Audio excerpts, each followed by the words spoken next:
Gentlemen, here at Driving the Line, NFL is our bread and butter, our absolute bread and butter.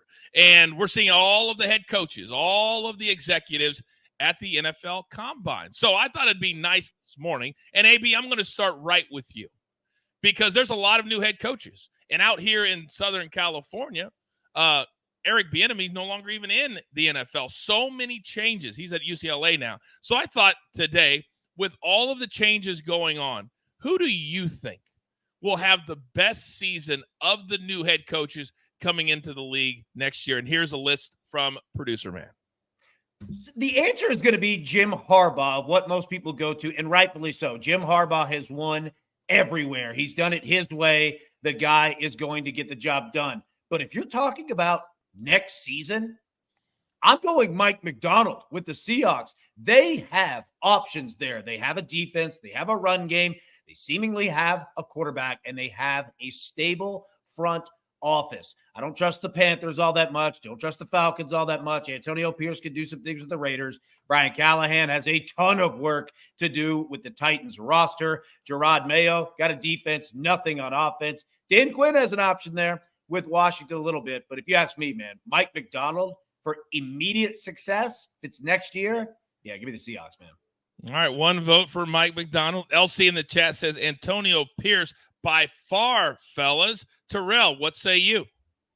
Well, as the resident Giants fan, I would love to say Antonio Pierce here. Shout out to my guy. But I have to go Mike Macdonald as well. Jim Harbaugh, yes, he's going to be the consensus number one answer, and that's what they think. But I'm not a believer in Justin Herbert as quarterback. And I know a lot of people are not going to agree with that, but I just don't think it's there. I think that he's not lived up to the expectations, and it's been blame this coach, blame that coach, blame this front office, blame that front office. Mike Macdonald, did you see the Ravens defense last year? And he's now the youngest coach in the league. This is now moving into a new era of younger coaches getting the most out of these players. That's why Bill Belichick is over there sitting on the couch out the door, because he couldn't get the most out of his players at his age. Now it's a new era in the NFL. Mike Macdonald's leading charge. All right, so 2 for Mike Macdonald. Steve in the chat says also Mike Macdonald. David says big expectations for Harbaugh. You might be disappointed, though. Jacob, coming over to you, big boy. Who are you voting for out of these 8?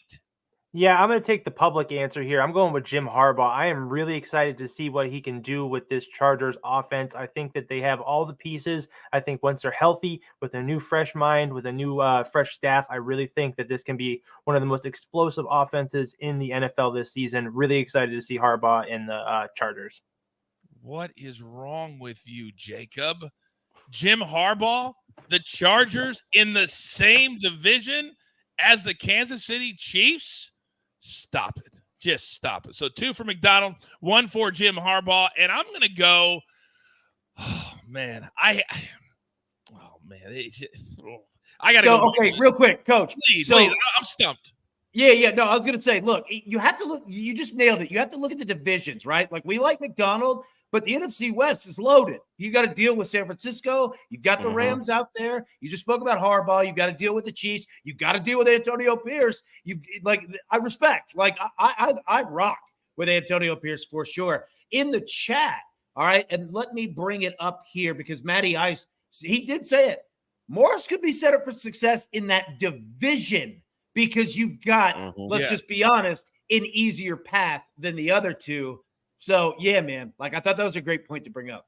Yeah, and that's exactly where I was going to go. So I'm glad you brought that up too, AB, because Raheem Morris, and they took a lot of flack because he's been a head coach before when he was the youngest coach in the league, and he was just overwhelmed. But you listen to players now, you listen to coaches now, and they can't say enough good things about this cat. And if you're talking about the Panthers, the Bucks, and the Saints, to AB's point, that's where I'm going to go is the Atlanta Falcons, because I think the other teams are just playing in divisions that are way too difficult to be successful in. That would be my reasoning. Gentlemen, well done.